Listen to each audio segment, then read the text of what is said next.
E aí, normalmente nessa hora que, mesmo a empresa estando muito bem de saúde financeira, com bom desempenho no mercado, é necessário que você faça um determinado trabalho de profissionalização para poder acomodar todos esses interesses. Né? Isso faz parte do... Isso mesmo. Caetano, como é que está a nossa participação aí no chat? Olha, tem uma pergunta interessante aqui que o Donizete Moretti fez, ele que já fez uma outra pergunta no programa. Uma pergunta super curta, rápida. Seguinte, Edson, ele diz: e quanto aos custos para a empresa cliente? Ele sinceramente, muito variável. Depende muito de alguns fatores. Projeto, qual é o projeto em si, curta duração, alto impacto ou não.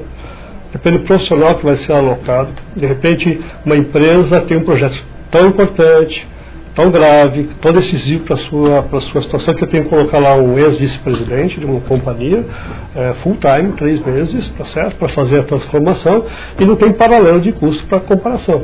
Né? Pode até sair mais caro com um camarada de carreira. Pode, com certeza, nesse caso, sairá mais caro do que um profissional de carreira, porque a situação é urgente, é impactante, profissional altamente qualificado para ter certeza do resultado. Né?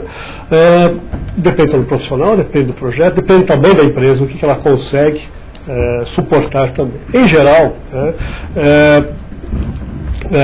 a formação de preço, de custo para as empresas depende desses fatores. Não há, alguém fala, não há uma lógica, uma fórmula, uma tabela. O que eu posso só dizer é que a lógica de avaliação deve ser considerada entre qual é o custo efetivo completo das alternativas, incluindo se eu tenho um profissional próprio, eu tenho que demitir, eu tenho que dar o carro, eu tenho que fazer algumas outras coisas, tá certo? Além da estrutura que eu tenho que criar para sustentá-lo, tá certo? O custo eventual do desligamento posterior, e nos benefícios temos que considerar também a eficácia. Em geral, a ideia, o conceito de gestão interina é que o gestor interino calce um número acima do sapato do lugar onde ele vai ocupar. Por quê? Porque a gente quer eficácia. Não adianta pegar se precisamos de um gerente de logística para um determinado projeto. Se eu for buscar um gerente de logística mesmo tamanho, mesmo requisito, ele vai precisar de um tempo para se adaptar à empresa, às condições. Ou seja, como se fosse um outro executivo qualquer. Ou se ele tivesse um diretor de logística, ou um gerente executivo sênior em logística, ele já entra jogando. Ou seja, a ideia que tem que ser considerada é a da eficácia. Ou seja, o menor tempo possível para a realização do projeto, e é assim que o custo é feito. Não sei se eu respondi, mas assim, efetivamente não tem uma fórmula mágica. É sempre em relação ao custo-benefício. Agora, teoricamente, a gente poderia dizer de linhas gerais, no mínimo, para um problema localizado, você é diferente da contratação de executivo, onde você tem que registrá-lo, tem todos os benefícios, essa coisa toda, sempre é mais, no mínimo, mais ágil. Se você considerar, vamos imaginar uma situação em que o gestor vai ocupar uma posição de um processo da empresa, uma área da empresa, aí você pode comparar com o executivo de carreira que você contratasse. Né? Com certeza o gestor interino é mais barato. Por quê? Processo de recrutamento, processo de desligamento, isso é custo. Né? Benefícios, infelizmente a legislação brasileira é muito onerosa, então um empregado tem um custo elevadíssimo. Né? O gestor interino normalmente, como eu disse, ele entra jogando, o tempo de adaptação é mínimo, deveria ser mínimo. Né?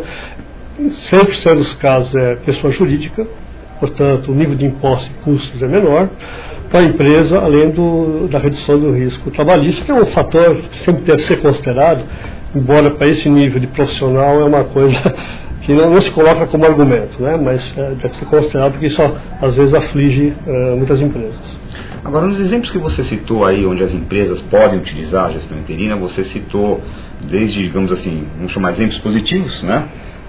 Preciso implantar colocar uma nova planta, eu vou entrar dentro de um novo mercado, a empresa cresceu. Você também colocou também, né, sanear uma empresa, eu vou fechar uma unidade. Quer dizer, eu atuo, digamos assim, do negativo ao positivo.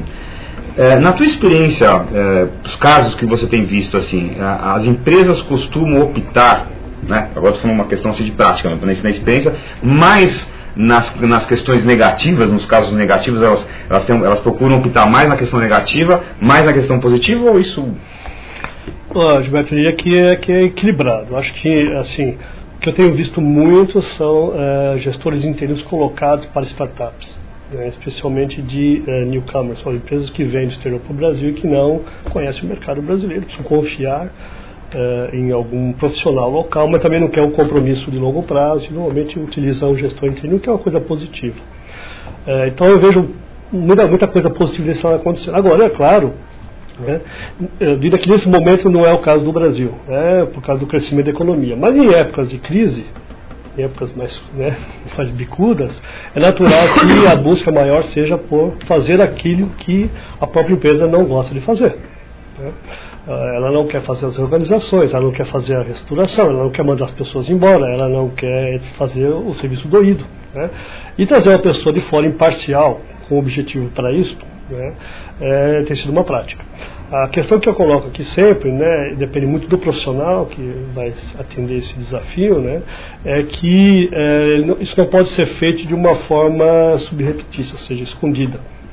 Tem uma tarefa, é reorganização. Quando se fala reorganização, em geral, as consequências são de enxugamento, com consequências para as pessoas. Isso tem que ficar claro, né? Um gestor interino que entra numa empresa e não tem isso claro, ele vai ter dificuldades, inclusive, de realizar, mesmo com empatía. O ideal é que o público interno da empresa fique, digamos assim, extremamente bem informado e claro de quem é esse gestor interino, qual a tarefa dele lá. Isso vale para a parte boa e parte ruim. Também, quando você coloca um gestor interino, um outsider dentro da sua companhia, para fazer um projeto, a equipe pode dizer, mas espera aí, nós não temos competência interna, por que não eu? Então, é sempre muito importante um processo de informação, especialmente nesses projetos grandes, que envolvem organização e mexida com as pessoas, né? Isso normalmente é um pré-acordo inicial entre a empresa e o contratado. Houveram casos, do seu conhecimento, digamos, de problema do gestor interino com a equipe da companhia? Não, o que eu posso dizer, porque é complicado mencionar caso, o que eu posso dizer que um dos motivos... especificamente, mas... o que eu diria, na verdade, é o seguinte, uma das coisas que impactou porque a gestão interina não tem sido assim, tão divulgada, tão crescente, é que, infelizmente, né, no passado, alguns gestores interinos atuavam como interino na busca do emprego dentro da própria empresa. Isso é uma forma de entrar na empresa como interinamente, mas na verdade ele quer lugar. Isso é péssimo. É péssimo porque, na verdade, as pessoas percebem que isso está acontecendo, né? E ele entra no jogo político da companhia, porque não deveria entrar, tá certo? E descaracteriza. São os motivos, eu diria, culturais que impactaram um pouquinho o passado. Por que eu acredito que isso agora pode e deve ser diferente? Porque os profissionais de gestão interina que devem ser alocados deveriam ser aqueles que têm já claro para si como carreira trabalhar como gestor interino. Ter uma certa independência profissional, né? Você é gestor interino por enquanto, mas se aparecer uma posição definitiva eu vou. Ok, é sempre possível, mas eu diria que isso já contamina a posição inicial dele, ou seja, ele já está pressuposto ou daquela empresa que ele está atuando naquele projeto, em qualquer outra que ele vai atuar, e ficar buscando uma posição definitiva. Isso não traz eficácia, contamina o trabalho. Então, por isso que a gente fala que são pessoas que já têm, além de ter maturidade, tem que ter decidido a carreira. É uma opção de carreira. Não é isto ou aquilo. Não é um quebra-galho. Não é temporariedade. O pessoal que está falando, gente temporária. Temporária em função do tempo, porque é temporário o tempo. Fica um tempo determinado. Mas não é mão de obra temporária.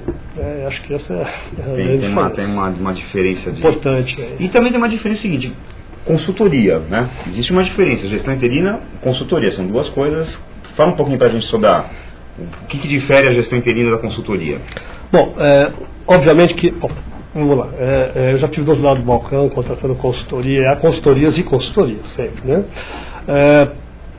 Em geral, a grande diferença está no seguinte, né? O gestor interino, pela experiência que ele tem, capacidade, tanto conhecimento teórico quanto prático, ele também consegue fazer diagnósticos, né, de uma situação e fazer propostas estruturadas como um consultor faria, que é o que o consultor em geral faz. Ele faz diagnósticos de uma situação, traz um know-how específico, né, metodologia específica que a empresa não tem, uma visão externa e coloca propostas para serem implementadas para alcançar aquele objetivo.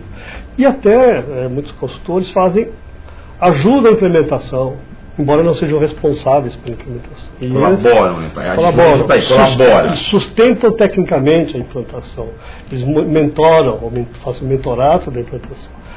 A diferença está nesse pedaço. O gestor interino pode até fazer um pedacinho do consultor no momento, se a empresa não tiver um trabalho de análise, ele pode ajudar nessa análise mais qualificada, mas fundamentalmente o gestor interino realiza. Ele tem que entregar. Eu costumo falar a palavra, ninguém gosta muito dessa palavra, né? Em vez de consultoria, é meio fazedoria. Não é só fazedoria. Acaba sendo interessante. Só para qualificar um pouquinho, né? Assim, o gestor interno também consulta, claro, ele faz. Só que esse não é o foco principal. O foco principal é entregar resultado de alguma demanda que a empresa tenha. Porque a empresa não tem os braços para fazer. Essa é a lógica.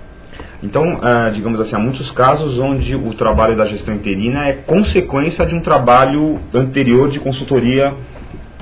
Pode ser também, Gilberto, pode ser. Em geral é isso, né? Normalmente as empresas buscam aconselhamento, vamos chamar assim, qualificado, eles não têm em casa, com tecnologia de fora, que diz, o que eu preciso fazer para melhorar, para crescer, para mudar a minha situação, e depois eu tenho um caderno de obrigações, tem que realizar a tarefa, e aí, como isso é uma tarefa especial, momentânea, crítica, né, falta a capacidade interna para realizar. O consultor em geral não faz, pode até fazer, alguns fazem, mas em geral não faz, e o gestor entraria para complementar então esse trabalho. Agora, a gestão interina também me parece, por tudo que você está me contando também, às vezes uma excelente solução política para as empresas.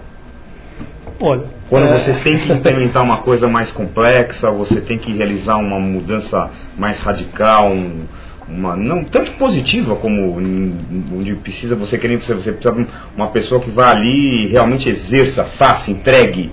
E quando você tem uma estrutura empresarial, digamos, mais morosa ou que é mais complexa de ser movida. O gestor interino tem esse dom realmente de ultrapassar, ou assim, não de ultrapassar, mas de eliminar um pouco esse problema político, com certeza. Né? A imparcialidade dele com a organização, ele não depende de ninguém, não tem relacionamento em tese com ninguém, permite a ele que, primeiro, dirija o tema da forma que ele entende deve se dirigir para atingir o objetivo. Segundo, tem um outro nível de poder, eu diria, na exigência da execução. Né? Ele não tem, não podemos usar a palavra errada, rabo preso com ninguém para exigir as coisas. Ele tem que cumprir uma tarefa, faz um acordo de metas, faz um acordo de recursos e fim de papo. E um acordo normalmente que é feito sempre com a alta direção da empresa. Esse é o pressuposto. Não adianta, o gestor não vai conseguir fazer bottom-up, nada. Ele precisa, se ele tem um projeto grande desse porte, ele realmente precisa fechar isso com quem o contrata, que tem o poder na companhia. Normalmente é o presidente, é conselho. Presidente, conselho, pode ter uma área específica, o diretor industrial que por alguma necessidade específica contrata o gestor, mas tem que ser com este cara, né, na organização. E se tiver interações do projeto desse cara com outras áreas que não seja, por exemplo, o diretor industrial, deve buscar esse consenso com a outra área. Sempre, assim, o ponto sempre inicial é fazer um acordo muito claro no início e comunicar esse acordo, ou pelo menos o que é possível comunicar para a organização. Né? Porque, finalmente, é um elemento estranho, entre aspas, dentro da companhia, para fazer uma coisa específica por um determinado momento. Uma coisa, talvez agora falando em determinado momento, que me passou, talvez eu não tenha mencionado, uma coisa também importante, eu diria que isso também é uma diferença com a consultoria, é que a obrigação do gestor interino é deixar o know-how lá dentro, é gerar não dependência.